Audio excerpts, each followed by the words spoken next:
5월입니다. 5월은 푸르고 돈이 나가는 계절입니다. 어린이는 어린이대로 깨지고 또 부모님들은 부모님대로 깨지고, 그리고 5월은 참 푸른 날이지만 돈 나가는 날이죠. 결혼은 또 얼마나 많이 하는지, 우리 자식은 결혼할 생각도 안 하는데 계속 지금 돈만 나가고 있습니다.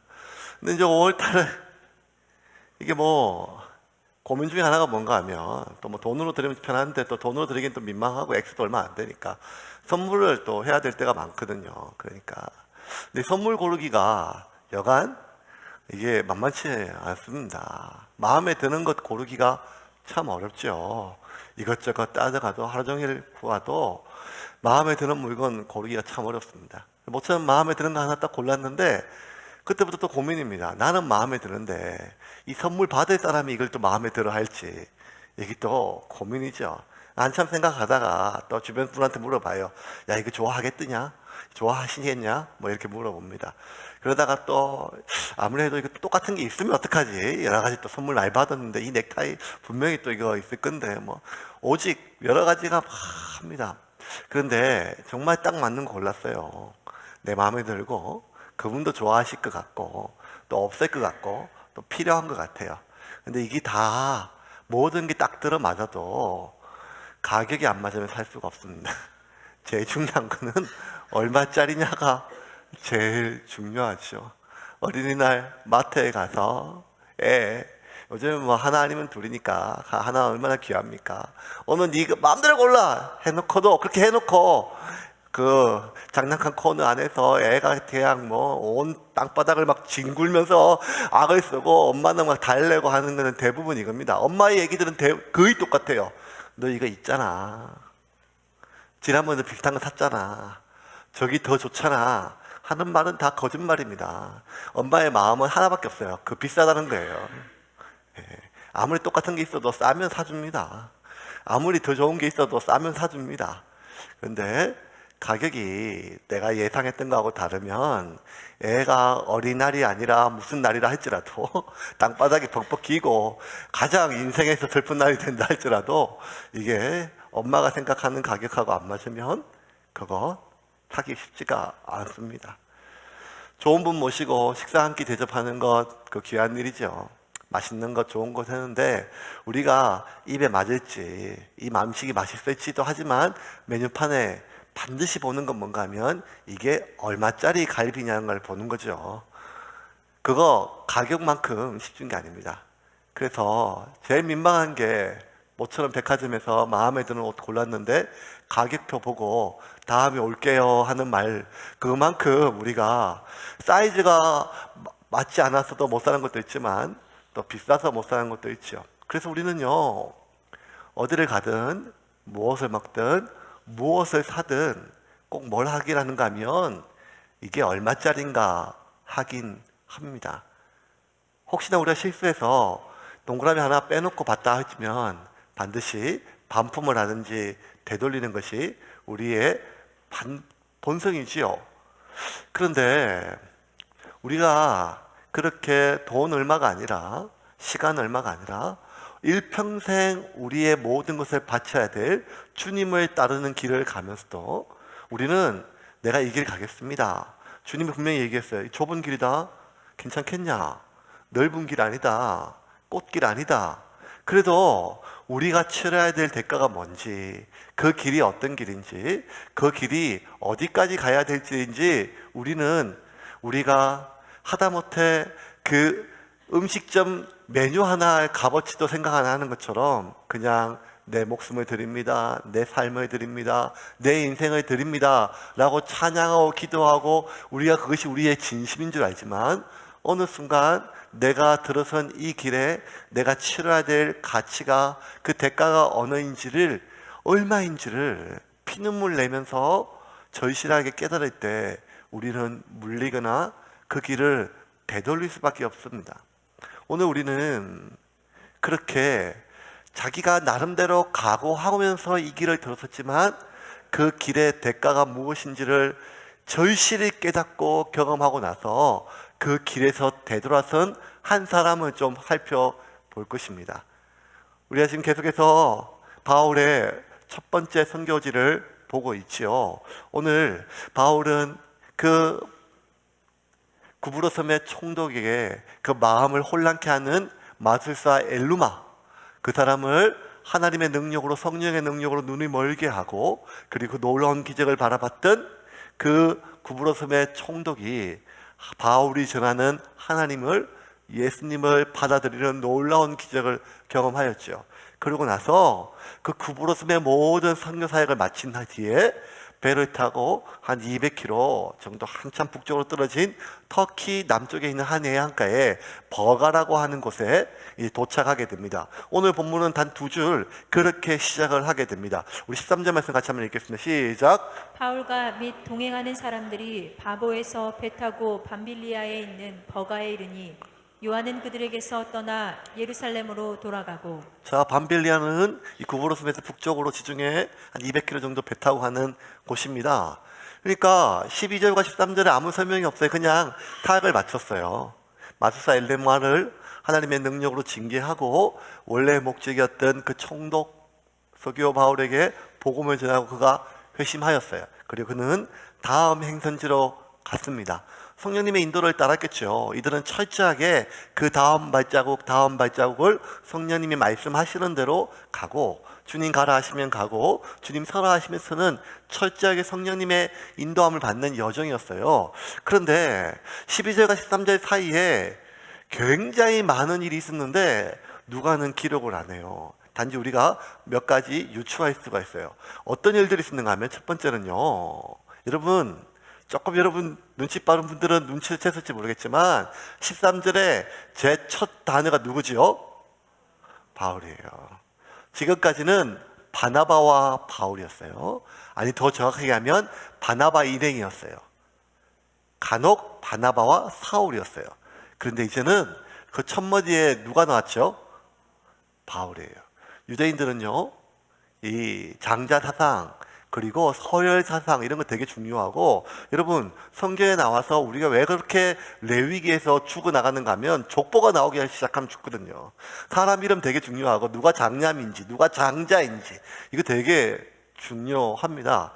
그런데 순서가 바뀌었어요. 이 말은 뭔가 하면 자연스럽게 이 선교팀에, 이 인류구원의 최초의 선교팀의 리더가 바뀌었다는 거예요.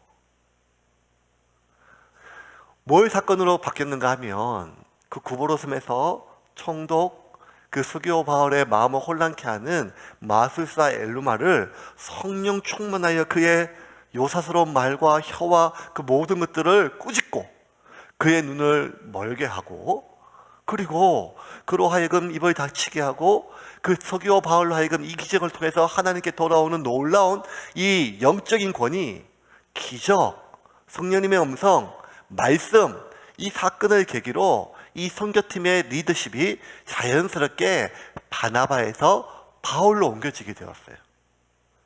그리고 바울이 이제 이 선교팀의 방향과 각오, 섬과 모든 사역을 결정하는 리더가 되었어요. 여러분, 이거 어떤 팀이든지 쉽지 않은 일이에요. 그 이전에 있는 팀장이 다른 회사나 다른 팀으로 가면 몰라도 그 팀에 남아있는데, 팀장이 바뀌는 거는 그 팀의 여러 가지 분위기가 어수선하는 거지요.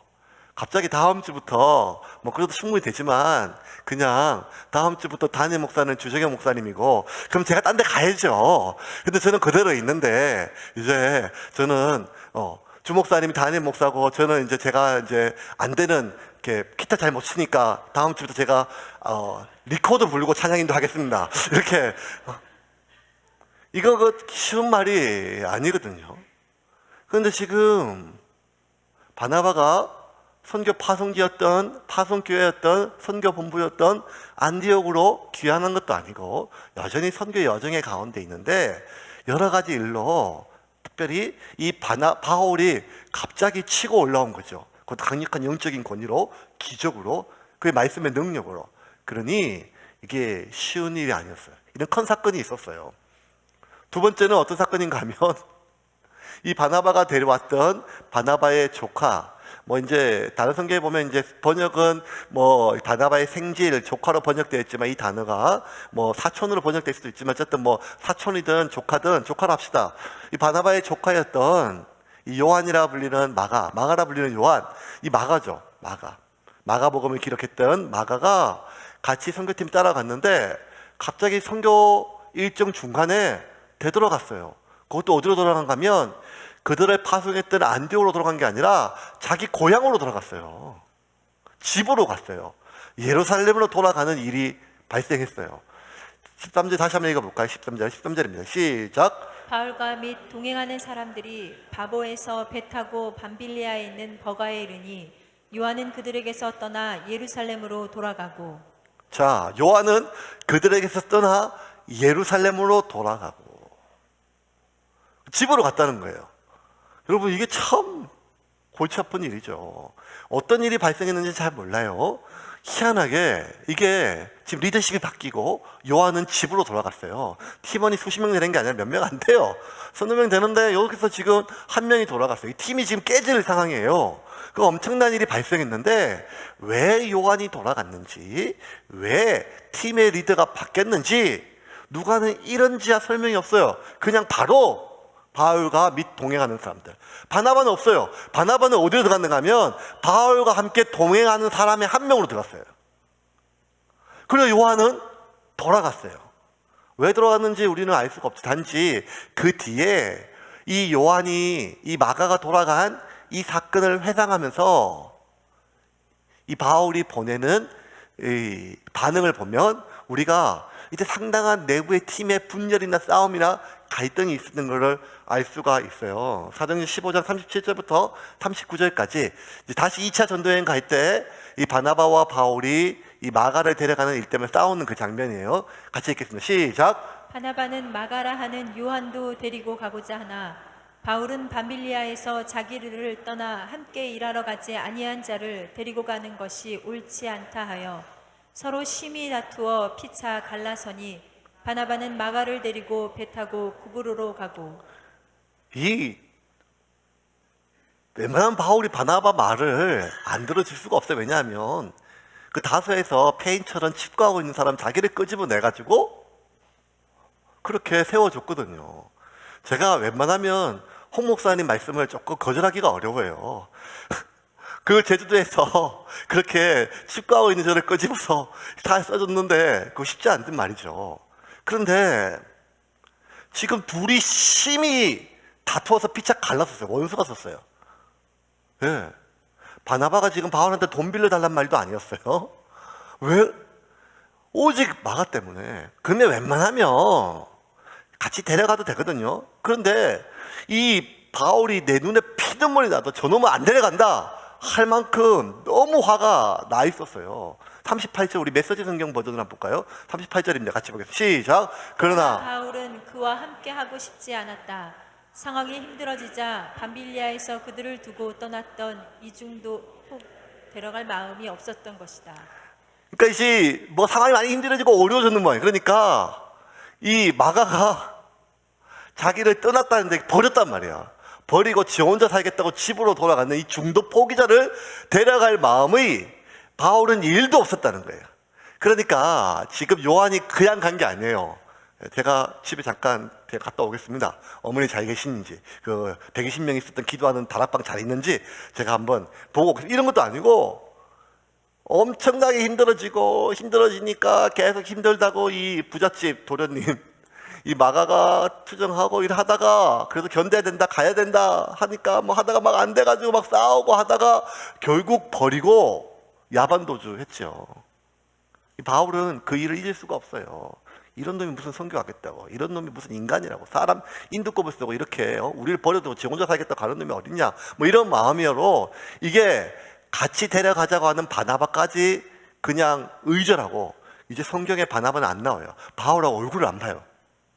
그 정도로 싸울 정도로 이 마가가 되돌아간 사건은 팀 내에 엄청난 분열이 있었고 다툼이 있었고 그리고 나중에 결국 진짜 분열을 일으키는 씨앗이 되었습니다. 뭐 이해가 되죠? 이제는 그러면 마가가 돌아간 길이 왜 돌아갔는지 이해가 되겠죠. 여러분, 마가의 다락방이죠. 근데 여러분, 사실 마가의 다락방이 아니라 마가 아버지나 마가 엄마 마리아의 다락방인데 우리가 왜 마가의 다락방으로 불리죠? 그 집은요 마가의 집이 아니에요. 근데 그럼에도 불구하고 그 집이 우리가 하나 짐작할 수 있는 것은 마가네 집이 굉장히 부자였다는 것 같아요. 예. 저도 이런 청년이 있었으면 개척하기 편했을 거예요. 너네 다락방에서 교회를 개척하자. 120명 들어가니까 120명 들어가는 교회야 하기 쉽지가 않잖아요. 그런데 다락방이 그 정도였어요. 얼마나 그 당시에 부유한 집이었겠어요. 그런데 이 마가가 얼마나 또 좀 이 부잣집 도련님이 포시랍게 컸을까요? 고생 안 하고 컸겠죠. 여러 가지. 그렇게 고생 안 하고 자기가 원하는 거 다 이루고 또 채우고 그냥 뭐든지 하다가 삼촌이 그래도 우리가 하나님 자손인데 예수 그리스도의 제자인데 우리 젊을 때 한번 고생해도 괜찮다. 선교하러 가자. 같이 했을 때 따라 나섰는데 따라 나설 때는 어느 정도 자기가 각오가 된 줄 알았지만 이 정도의 길인 줄 알았다면 안 나섰겠죠.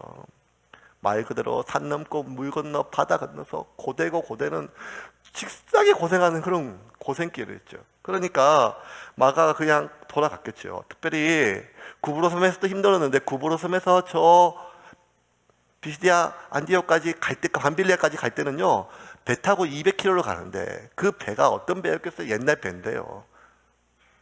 그러니까 그 배에서 옛날 배에서 풍랑, 바람, 뭐 온갖 고생을 다 하면서 거의 녹초가 돼서 도착했는데 거기에서 또 비시디아 안디옥까지 갈 때는요 여기서 안디옥은 수리아에 있는 안디옥에 있는 수리아 안디옥이 아니라 다른 안디옥이에요.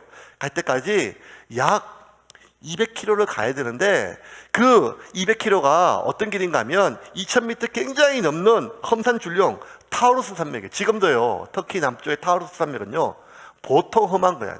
대한민국에서 제일 큰 게 태백산맥 뭐 이런 데 힘들죠. 수락산 대청봉 뭐 어렵죠. 그런데 지리산 이런 데 청안봉 이런 거 웬만하게 올라가기 쉽지가 않습니다. 그래봤자 우리나라 제일 높은 남한의 제일 높은 산이 한라산이잖아요. 1594m. 그런데요 지금 타우루스 산맥은 2000m예요. 2000m고 지금도 이 타우루스 산맥에서 버가에서 비시디아 안디옥까지 차로 가면 200km 길이에요. 산길이니까 200km 길임에도 불구하고 차로 10시간이 넘게 걸린대요. 이 당시에는요 길도 없고 2000m 고봉에 산적들이 얼마나 많았는지 이 타우루스 산맥을 넘길 때는요 거의 그 험한 산에 죽든지 아니면 산적을 만나 죽는 길이 거의 태반이었어요. 그랬는데 죽도록 살도록 지금 여기까지 왔던 마가가 안 그렇지 마음이 불편하고 힘든데 다시 타우루스 산맥을 넘어서 비시디아 안디옥까지 가자고 하니까 아니 왜 가야 되는지 굳이 그까지 가야 되는지 지금 가야 되는지 누구 의견인지 나는 우리 삼촌이 대장인 줄 알고 왔는데 왜 네가 결정하는지 뭐 온갖 얘기가 다 나왔겠죠. 더군다나 지금까지 팀의 리더는 바나바였어요. 바나바 이름이 위로자잖아요. 설명하고 힘드냐 좀 쉬었다 가자. 내 네 마음 이해한다. 뭐 이런 리더였는데 바울은 그게 아니거든요. 전우의 시체를 넘어 앞으로 이게 바울이거든요. 그러니 좀 힘들어도 가라. 견뎌야 된다. 배고파도 견뎌야 된다. 죽으면 죽으리라. 뭐 이런 걸로 하니까 이 말도 안 통하고 그러니 네가 언제부터 네가 리더였냐? 왜 네 마음대로 결정하냐? 온갖 여러 가지 힘들고 어렵고 갈등이 있지 않았겠습니까? 팀이 깨질 위치에 있었겠죠. 2006년도에 제가 DTS 했을 때 3개월 훈련 끝나고 전도여행 갔어요. 전도여행 갔는데 그 20명 넘는 팀 안에 대구에 있는 큰 교회 장로님도 있었고 또 뭐 이혼한 자매도 하나 있었고 그다음에 목사님 저도 있었고 그다음에 뭐 하여간 뭐 보험회사 아주 삼성생명의 고위직 관리도 있었고 팀이 아주 파란만장한 팀이 꾸려졌어요. 제가 그 팀의 예배 인도자였어요. 그러니까 아침, 점심, 저녁 4번 싸우는데 저녁마다 제가 예배를 인도하는데 예배 인도하기가 여러분 서로 막 네가 앞에 있으면 나 예배 안 드린다. 네가 옆에 있어도 예배 안 드린다. 좁은데 막 얼마나 싸웠는지 말도 못하게 싸웠어요. 제가 3개월 전쟁이 끝나니까 6kg가 빠졌어요. 그 말린다고. 장로님 말리고 집사님 말리고 팀 리더 말리고 뭐 말리고 정말 말려요. 장난이 아니었었어요. 어디부터 싸우는가 하면 제일 먼저 이집트를 갔거든요. 이집트에 갔는데 이집트에 가가지고 날씨가 더우니까 40 몇 도예요. 40 몇 도고 애 데려온 집도 있고 뭐 하는데 그곳에서 이집트의 무슬림들 복음 전하고 생명 전하고 말씀 전하고 통역하고 뭐 이런 것 때문에 싸운 게 아니라 왜 자꾸 밥을 반찬을 애들 반찬만 하냐, 그것 때문에 매일 아침마다 싸우는 거예요. 밥하는 자매가, 주방 잡을 맡은 자매가 애들 엄마니까 당연히 매운 걸 하면 애들이 못 먹고 좀 그냥 미싱미싱을 하면 어른도 먹으니까 기왕이면 그거 맞춰서 하겠죠. 그런데 왜 이렇게 이기적이냐 막 이런 말 하고 이게 꼭 이기적이냐 막 싸우고 막 그러니까 난리가 나고 나중에는 진짜 김 그거 지도표 성경김 그거 하나 배분하는데 왜 너는 2장 먹냐 막 온갖 살다 이런 팀을 제가 만날 줄은 꿈에도 몰랐어요. 제가 3개월 동안 하는데 거의 진짜 지옥이었어요. 왜냐하면 예배를 인도해야 되니까. 예배를. 그러다가 또 그 선교팀 일정이 있는데 그 중에 이제 대기업 임원했던 한 집사님이 갑자기 성질을 내고 룩소로 왔는데, 룩소에서 제일 중요한 게 당신들이 무식해서 모르지 이 룩소가 4,000년 전에 얼마나 중요한 고도시인데 여기서 이 유물을 안 보고 가냐고. 일평생에 우리가 언제 또 이집트에 와보겠냐고. 그랬다면 또 그 팀의 리더가 좀 젊은 자매였어요. 이제 이혼하고 싱글 자매인데, 그러니까 뭐 리더십에 말빨도 안 먹혀요. 그래서 진짜 많이 싸웠어요. 그리고 국내에 와가지고 이제 이 강원도 인제 쪽에 국내 전도를 하는데 이제 팀이 거의 해체 직전이고, 장로님이 아침에 예배 드리고 나면 인제 그 내린천에서 뭐 하는가 하면 피레미 잡으러 낚시하러 가시고,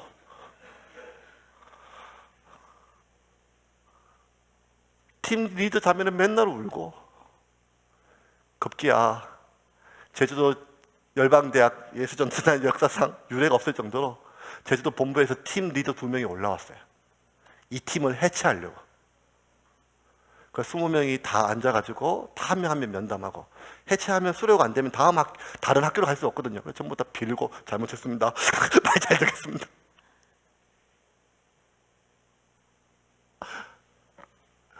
그때 선교팀들 저 지금도 반은 연락 안 해요. 지금도. 보면 막 가슴이 울렁울렁하고 왜 그렇게 했는지. 이게 잠시 교회에서 만나가지고 사랑합니다, 할렐루야, 집사님 자매는 괜찮은데 같이 잠시 새끼를 먹고 자고, 그게 또 호텔이나 좋은 일정이면 몰라도 고생이고 먹는 것, 자는 것, 일정 이런 모든 게 험하면요 우리 밑바닥에 있는 모든 게 다 올라오거든요. 하나님께서 창세전부터 예비하신 인류 구원을 위한 이 최초의 선교팀이 지금 깨질려요.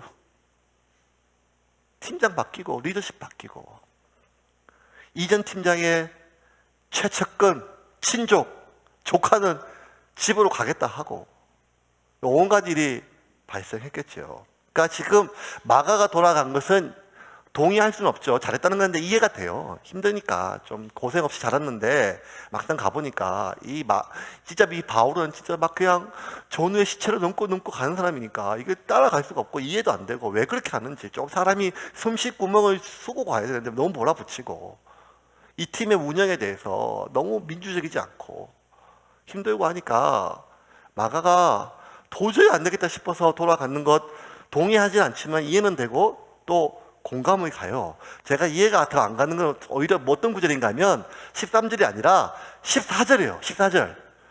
요한은 돌아갔고 하고 14절에 누가가 뭐라고 기록하는가 하면 14절 읽겠습니다. 시작. 그들은 버가에서 더 나아가 비시디오 안디옥에 이르러 안식일에 회당에 들어가 앉으니라. 그들은 더 나아갔어요. 진짜 전우가 죽으면 그 시체를 딛고 가는 사람들이에요. 이 사람 대단하다. 어떻게 갈 수가 있었나. 그러니까 여러분 13절과 14절은 너무 명확해요. 요한은 돌아가고 그들은 더 나아가고. 저는 요한이 이해가 되고 마가가 이해가 돼요. 바울은 참 이해하기 힘들어요. 이런 담임 목사 밑에서 사역하면 진짜 죽었을 것 같아요. 가는 사람이에요. 가는 사람. 그런데 어떻게 이들은 더 나아갈 수가 있었을까? 이게 제 고민이었어요. 왜냐하면 저도 앞으로 계속 나아가야 될 길이 많이 남았는데 늘 제 마음속에는 마가와 같은 마음이 들 때가 많거든요. 그것이 교회뿐만 아니라 이 관계에서도, 이 사역에서도 힘들면, 어려우면, 이유를 잃어버리면 아유, 이 사람은 여기까지다, 이 일은 여기까지다, 이 교회는 여기까지다, 이런 마음들이 들거든요. 되돌아가자, 되돌아가자. 지금까지 얼마나 왔다 할지라도 되돌아가자. 그런데 그렇게 육체적으로 정신적으로 미래가 암울했음에도 불구하고 그들이 더 나아갈 수 있는 이유는 뭐였고, 그들이 더 나아갈 수 있었던 힘은 뭐였을까요? 이렇게 또 설명하면 안 돼요. 마가는 의지가 약했고 바울은 의지가 강한 사람이니까 당연히 가지, 이렇게 하면 안 되죠. 왜냐하면 성경에 나와 있는 인물들이 어떤 사람은 좀 차이가 있겠지만 다 우리와 동일한 성정을 가졌어요. 그래서 야고보 사도는 5장 17절에, 야고보서 5장 17절에 이렇게 얘기하잖아요. 엘리야는 우리와 같은 성정을 가졌으나 그가 3년 6개월을 비 오지 않기를 기도하였더니 비가 오지 아니하였더라. 엘리야가 어떤 사람이에요? 바알과 아스라 선지자 500명 앞에서 500대 1로 싸워가지고 그 아하방 앞에서도 큰 소리 치고 하늘을 향해서 소리치는 표현하던 용기 있던 사람이 아닙니까? 근데 그 엘리야조차도 뭐라고 얘기하는가 하면 엘리야는 우리와 같은 성정을 가졌으나. 그러니까 바나바와 바울과 마가나 대다수의 사람들은 우리와 동일한 성정을 가진 사람들이란 말이에요. 그런데 왜 누가 봐도 돌아갈 수밖에 없는 상황 속에서 그들은 더 나아갔다, 아니면 바나바와 바울은 더 나아갈 수 있었는데 왜 마가는 되돌아갔을까? 이들의 차이가 뭐였을까? 그게 오늘의 중요한 우리의 초점입니다. 제가 발견한 건 이것입니다. 성경을 통해서 바나바와 바울, 더 나아갔던 사람과 되돌아갔던 사람의 가장 첫 번째 차이는 무엇인가 하면 그들이 들어선 이 길에 대한 인식이 달랐어요. 이 길이 어떤 길인지, 그리고 이 길에서 자신의 역할이 무엇인가, 역할에 대한 자각이 달랐어요. 마가가 이 선교팀에 들어왔을 때 이 마가의 역할이 무엇인지 누가는 분명히 기록을 해놨어요. 13장 5절, 우리가 이미 봤던, 몇 주 전에 봤던 13장 5절입니다. 같이 한번 읽어볼까요? 시작. 살라미에 이르러 하나님의 말씀을 유대인의 여러 회당에서 전할세 요한을 수행원으로 두었더라. 자, 이들이 최초의 선교 들어서 구부로섬의 살라미에서 회당에서 말씀을 전할 때 요한을 뭐로 들었다고요? 수행원으로 두었다는 거예요. 수행원.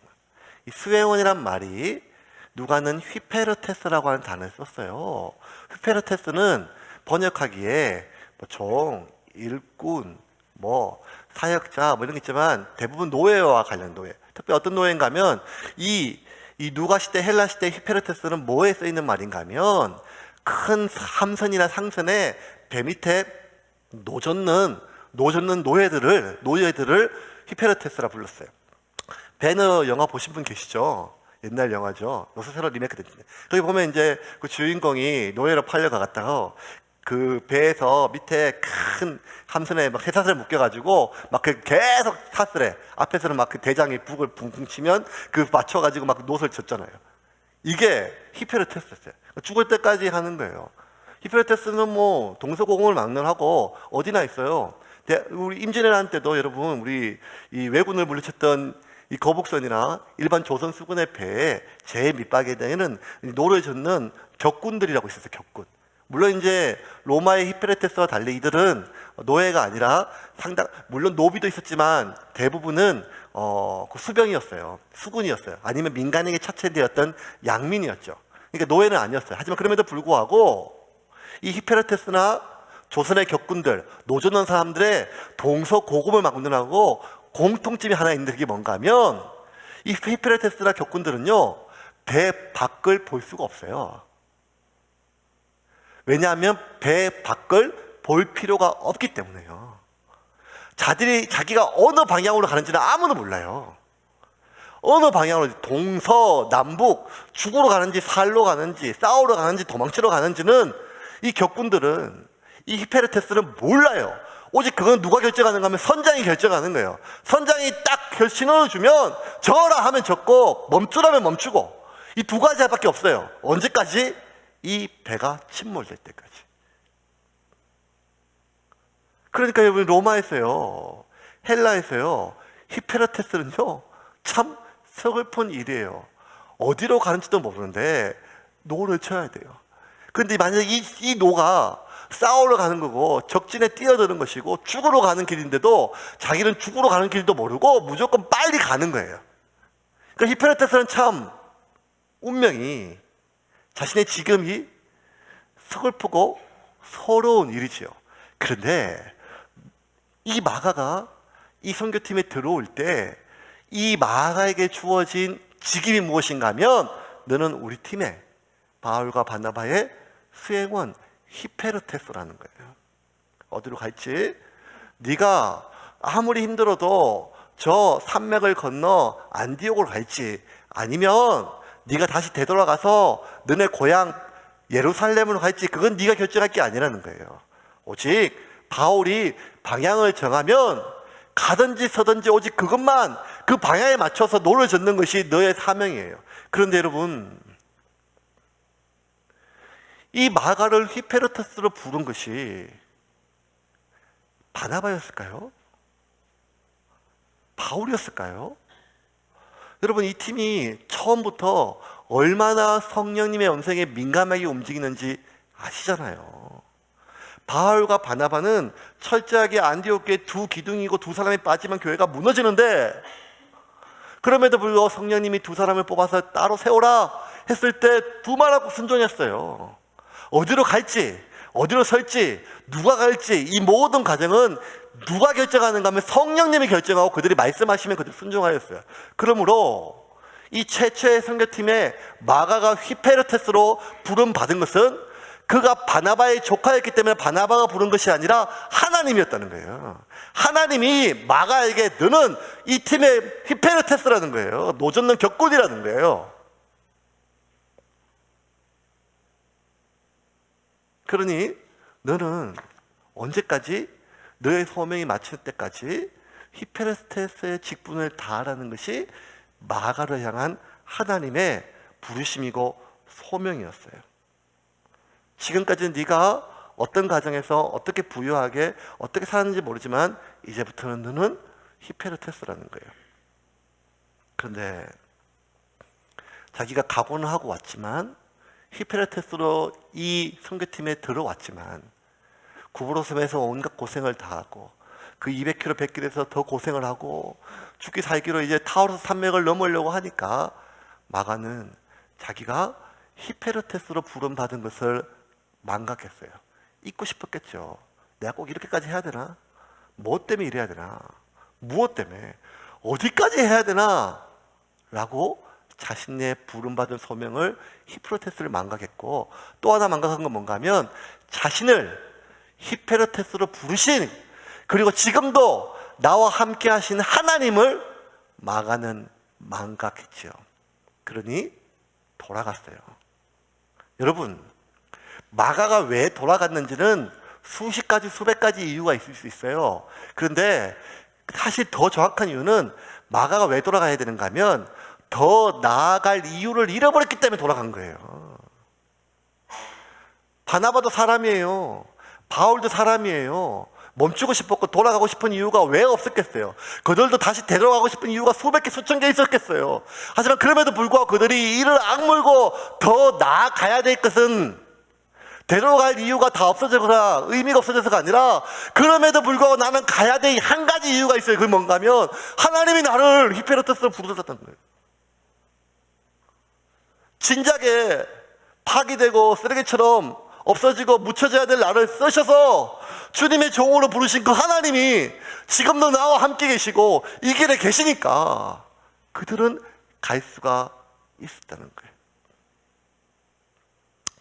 물론 마가의 인생 끝난 거 아니에요. 나중에 회개하고 돌이켜서 그는 베드로의 제자가 돼요. 그리고 베드로의 입에서 들은 말을 통해 가지고 최초의 복음서 마가복음서를 기록해요. 근데 여러분 재밌는 게 있어요. 마가는요, 이 교회가 시작된 글을 처음부터 봤어요. 언제? 자기 집에서 시작했으니까. 마가의 다락방에서. 그 다락방에서 같이 기도하고 성령이 임한 것도 보고 자기 집에서 이 교회가 태동되는 거 다 봤어요. 그러니까, 그리고 이 최초의 선교팀의 첫 번째 동반자였어요. 그러면 만약에 역사에는 마가약이 없지만, 하나님의 섭리에 마가가 없지만, 마가가 여기서 꾹 참고 더 나아갔다면 누가행전, 사도행전은 누가가 아니라 마가가 기록하는 것이 100%예요. 그런데 마가는 되돌아갔어요. 그리고 그는 자신의 길로 자신의 사명을 망각하고 되돌아갔기에 하나님은 다른 사람, 유대인도 아닌 헬라인 누가를, 그것도 예루살렘 태어난 것이 아니라 안디옥에서 태어났던 그 첫 번째 교회를 보지도 못했던, 예수님을 보지도 못했던 누가를 통해서 바울의 이야기를 전해 듣고 누가복음을 기록하고 사도행전을 기록하는 영광은 누가에게 돌아갔어요. 이 구절을 기록하는 누가는 알았겠죠. 좀 더 참았으면 지금 쥐가 이 책을 기록했을 건데. 그런데 마가는 돌아갔어요. 그렇다 할지라도 마가가 원래 참 경솔하고 가볍고 이런 사람이라고 생각하기는 좀 우리가 섣부른 판단이에요. 왜냐하면 부유하게 고생 없이 자랐지만 그럼에도 불구하고 자기 집에서 교회가 시작되는 건 성령의 역사를 다 경험하고 기적을 경험하고 편안하게 안락하게 살 수 있었지만 불구하고 삼촌 따라서 안디옥까지 가고, 그리고 안전하고 안락한 모든 삶을 포기하고 고생길인 선교 지역에 자신의 삶을 던진 것, 그 귀한 일이에요. 그 칭찬할 만한 일이고 그 박수 칠 만한 일이에요. 그런데 오늘 본문이 우리에게 주는 명확한 메시지는 무엇인가 하면, 아무리 성령이 다락방에 임하는 그 강력한 성령의 임재를 경험했다 할지라도 마가가 그 예루살렘을 떠날 때 마가의 어머니 마리아가 얼마나 많이 기도했겠어요. 지금도 그 다락방에서 정기적으로 기도하는 성령 받았던 사람들이 얼마나 마가를 위해서 중보기도 했겠어요. 안디옥에서 구보로 섬으로 떠날 때 최초의 선교의 사역을 떠날 때 마가가 하나님, 내가 히페르테스의 사역을 잘 감당할 수 있도록, 하나님 뜻을 감당할 수 있도록 하나님 저를 사용해 주시옵소서 얼마나 기도했겠어요. 당연하죠. 그런데 그렇게 기도의 어머니를 두고 그렇게 수백 명의 기도의 용사들을 중보 기도자로 돕고 본인도 어떻게든지 하나님의 기쁨이 되기 위하여 살기를 결심하고 기도를 했다 할지라도 내가 주님의 제자로 가는 이 길 속에 나와 함께 하시는 그 하나님을 망각하게 되면, 내가 누구인지를, 내가 무엇으로 부름받았음을 망각하게 되면 그 수많은 중보 기도에도, 그 강력한 결단에도 불구하고 이 길은 우리로 하여금 돌아가게 만드는 길이란 거예요. 이 길이 그런 길이에요. 마가가 들어선 이 길이요, 저와 여러분이 들어선 이 길이요, 꽃길이 아니고, 우리가 아무리 결심하고 아무리 기도하고 아무리 결단해도 지금 하나님이 나와 함께 이 길에 같이 있음을 우리가 잃어버리는 순간, 내가 아무리 오랫동안 왔고 지금까지 아무리 많이 헌신하고 고생하고 많이 포기를 했다 할지라도, 배와 거물을 버려두고 가족까지 포기하고 왔다 할지라도, 내 앞에 계신 주님을 3번 부인하고 돌아갈 수 있는 이 길이 바로 저와 여러분이 지금 걷고 있고 가고 있고 서 있는 이 길이 그런 길이라는 거예요. 나를 히페르테스로 부르신 나의 역할을 망각하고, 그런 나와 함께 이 길에서 내 손을 붙들고 나와 함께 이 멍에를 치고 계시는 그 주님을 망각하게 만드는 길이 이 길이에요. 그래서 히브리서 저자는 3장 12절과 14절에 이렇게 우리에게 얘기를 해요. 같이 읽겠습니다. 시작. 형제들아 너희는 삼가 혹 너희 중에 누가 믿지 아니하는 악한 마음을 품고 살아계신 하나님에게서 떨어질까 조심할 것이요 오직 오늘이라 일컫는 동안에 매일 피차 권면하여 너희 중에 누구든지 죄의 유혹으로 완고하게 되지 않도록 하라.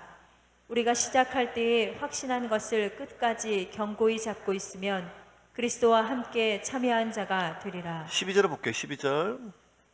히브리서 형제라 너희는 삼가 너희 중에 누가 믿지 아니하는 악한 마음을 품고 살아계신 불신자를 얘기한 게 아니라 초기에 하나님께 돌아왔던 많은 유대인들을 주는 말씀이에요. 되돌아왔어. 예수께 돌아왔었어요.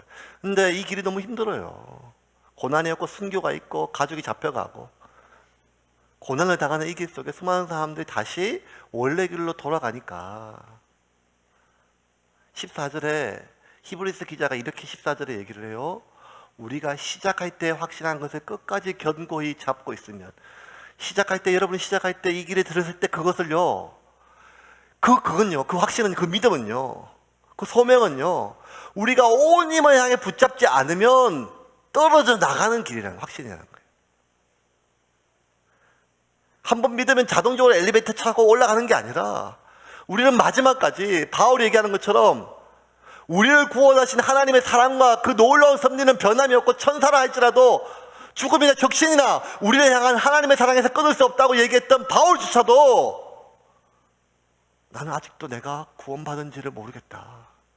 단지 나를 붙잡은 그 부분을 붙들기를 위하여 나의 구원을 이루기 위하여 몸부림칠 뿐이라고 얘기를 했어요. 그러니 이 길은요 우리가 처음에 붙잡았던 그것을 붙잡지 않으면 언제든지 우리로 하여금 되돌아가게 만드는 길이라는 거예요. 그래서 바울이 말년에 아그리빠 왕 앞에서 자신이 왜 이 길을 평생 걸었는가 그걸 설명하면서 이렇게 고백을 합니다. 사도행전 26장 16절입니다. 같이 읽겠습니다. 시작. 일어나 너의 발로 서라. 내가 내게 나타난 것은 곧 내가 나를 본 일과 장차 내가 네게 나타날 일에 너로 종과 증인을 삼으려 함이니. 이게 아닌데 내가 다른 구절을 줬네. 아그리빠 앞에서 사도 바울이 고백할 때 하나님이 나를 주의 종과 주의 사명자로 부르셨대요. 다메섹 도상에서. 아그리빠 왕에서 내가 왜 이 길을 처음 걸었는가 하면 다메섹 도상에서 주님이 나를 종으로 부르셨고 그때부터 나는 이 길을 계속 걸었대요. 그때 나를 종으로 부르셨다는 그 종이란 단어가 히페르테스였어요. 그러므로 사도 바울이 우리가 아는 것처럼 고린도 전후서에 고백했던 것처럼 내가 강도를 당하고 산적을 당하고 배 타고 가다 풍랑을 당하고 수십 번 맞아 죽을 뻔했고 굶어 죽을 뻔했고 고난당하고 병들어 산적을 만나 이 많은 고난을 했음에도 불구하고 이 길을 지금까지 올 수 있었던 것은 관자와 같이 부음이 되고 마지막까지 달려올 수 있던 이유는 내가 처음 부름받을 때 하나님이 나를 종으로 히페르테스로 불렀음을 내가 붙잡고 있었기에 이 길을 갈 수 있다고 바울은 그렇게 마지막에 말년에 고백을 하였습니다. 예수님 지금 우리에게 오늘 이렇게 얘기를 묻습니다. 마지막 때에 믿는 자를 보겠느냐는 말이에요. 이 말은 불신자를 향한 말씀이 아니었어요. 제자들에게 하신 말씀이었어요. 주님을 이름으로 주님의 주여 주여 부르고 주님의 이름으로 헌금하고 주님의 이름으로 귀신을 쫓아내고 주님의 이름으로 예배드리는 수많은 사람들에게 마지막 때에 믿는 자를 볼 수 있겠느냐라고 말씀을 하셨어요. 왜냐하면 이 길에 분명히 주님은 누구든지 자기를 부인하고 좁은 길이고 고난의 길이고 아픔의 길이고 슬픔의 길임을 얘기했음에도 불구하고 이 길에서 영광과 축복과 번영과 성공과 형통을 찾는 수많은 사람들에게 마지막 때에 믿는 자를 볼 수 있느냐고 물으셨습니다. 이제 말씀을 좀 정리하겠습니다. 제가 월화 수요일인가 월화 이틀인가 저녁에 이제 좀 퇴근하고 일찍 들어가서 TV를 켰는데 EBS에서 재밌는 다큐멘터리 하나 했어요. 그게 뭔가 하면 100세 쇼크라고 하는 제목이에요. 그게 너무 그게 뭔가 하면 이제 사람들이 지금 평균 수명이 넘어나서 100세를 살게 됐다는 거예요. 100세를. 그래서 저는 얼마 전에 이제 왔던 김영석 교수님 100살 때 이렇게 강의하는 건데 어떻게 사람들이 100살을 살 수 있지 싶은데 지금 대한민국에 100살 넘은 사람들 진짜 많아요. 제가 너무 놀랐어요. 거기 보니까 한 100살, 101살 된 할아버지가 자전거 타고 농로를 막 다니면서 얼마나 힘들는지 장난 아니에요. 또 하나가 97살 먹은 할머니가 일본에 있는 애인한테 전화를 하면서 왜 나 보러 안 오냐고. 지금 뭐 어떻게 된 거야 보니까 일본에 20살 어린 다나카 상이 10년 전에 한국에 와가지고 자기 집에 좀 머물렀는데 자기 아래층에 그 20살 많은 연상의, 그러니까 여러분 20살 어린 연하의 남자를 사귀었어요. 20살 어려도 70대 후반 80이에요. 그래 막 전화를 하는데 막 진짜 그리워가지고 일본말로 막 왜 나 안 보러 오느냐, 내가 간다, 언제 올 거냐니까 그 다나카 상이 97세니까 할머니가 내가 간다, 갈 때까지 기다려라. 못 기다리겠다, 나는 못 기다리겠다 하고, 그리고 그 다음날 손주 정손자 손주 시켜가지고 모든 서류를 만들어서 가방 메고 김포공항에서 시집 가려고, 국제결혼을 하려고 그게 넘어가면서 전화해요. 다나카상 내가 가요. 20살 많은 97살 먹은 할머니가 나한테 온다는 말은 참 사랑의 언어이지만 쉬운 일이 아닌데, 그렇게 하고 막 하는데 저걸 보고 와 대단하다, 사랑의 국경이 없다, 이것도 그런 게 아니라 참 사람이 오래 사는구나. 97살인데 보통은 내 납골당 정하고 오늘 내가 만날 20살 연하의 다나카상 만날 때 그 이 옷이 아니라 내 죽음 옷이 모시로 할지 삼배로 할지 그거 정하는 나이인데 뭐 그런 거잖아요. 근데 그런 면이 있는 반면 또 하나는 대부분의 노인들은 노후를 준비하자고 너무 오래 사니까 배우자 죽고 자식이 늙으니까 경제적으로 빈곤하고 이거 막 비참하고 뭐 이런 삶을 다 이렇게 보여요. 그 노인들이 90세 80세 후반의 노인들이 제일 많이 쪽방에 하는 말이, 제일 많은 말이 뭔가 하면 배고파, 가난해, 이게 아니라 심심해. 하루 종일 찾아오는 사람도 없고 앉아서 심심하다는 거예요. 심심해서 죽을 것 같아. 심심해. 뭐 가난 때문에 힘들고 어려운 게 있겠죠. 그런데 이렇게 돈 없이 외롭게 늙는 것보다 그 노인들이 더 고통스러운 건 뭔가 하면 치매예요. 치매에 걸려서 자기가 누군지도 모르고 무엇을 위해 살았는지도 모르고 오직 생존 욕구만 남아가지고 자기가 그렇게 될까봐 두려워하는 걸 보고 그날 저녁에 집사람하고 둘이 고민을 했어요. 야, 이렇게 아니다, 우리도 노후를 좀 준비해서 돈 좀 모으자 부터 시작해서 치매 걸리면 안 되니까 운동을 하자, 뭐 그렇게 하다가 수요일 끝나고 뒤에 앉아서 이제 기도하는데 갑자기 겁이 확 밀려왔어요. 뭐가 겁이 밀려 기도하는가 하면, 내가 나중에 나이가 들어서 80대 90이 되는 그때가 살 수 있을지도 모르겠지만 어느 날 치매도 안 걸리고 정신은 말짱한데 내가 무엇으로 부름받은 소명을 잃어버린 채, 내가 무엇 때문에 살고 있는지도 잃어버린 채, 내가 무엇을 위해 살아가야 될지도 잃어버린 채, 내가 히페르테스로 부름받은 종임을 잃어버린 채 오직 생존 욕구만 남아서 좀 더 살기 위하여 부들부들 떨게 될까봐 두려움이 밀려왔습니다. 무엇보다 일평생 나를 부르시고 나와 함께 하신 그 하나님의 함께 하심을 잃어버리고 오늘 가난한 내가 내일도 가난할까봐 두려워할까봐 그게 걱정이 됐었어요.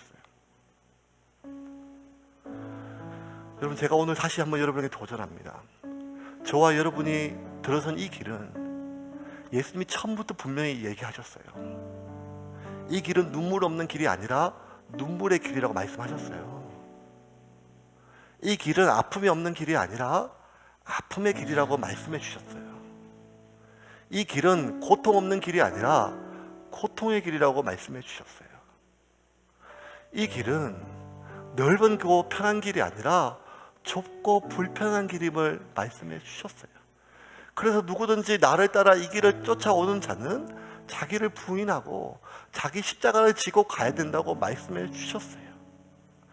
근데 그럼에도 불구하고 많은 사람들이 이 길 속에서 꽃길이 아니라고 되돌아가고, 이 길에 눈물이 더 많아졌다고 되돌아가고, 이 길에 고통이 더 많아졌다고 되돌아가는 이 시기에 주님은 마지막 때에 믿는 자가 찾아볼 수 있겠냐고 지금도 오늘도 우리에게 말씀해 주십니다.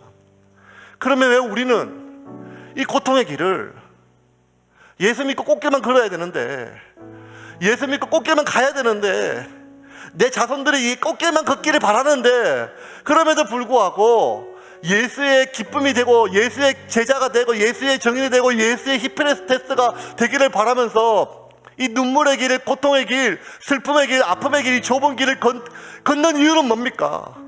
걸을 수 있는 힘은 뭡니까?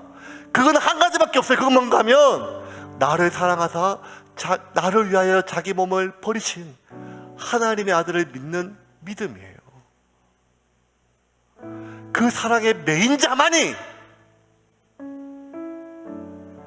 앞으로 죽어서 천국 갈 것이 아니라 지금 그 사랑에 매여 있고 내가 그 사랑에 매여 있음을 기도를 통하여 말씀을 통하여 순간순간마다 확인하는 자만이 쟁기를 잡고 뒤돌아보지 않고 이 길을 계속 걸어갈 수가 있는 것입니다.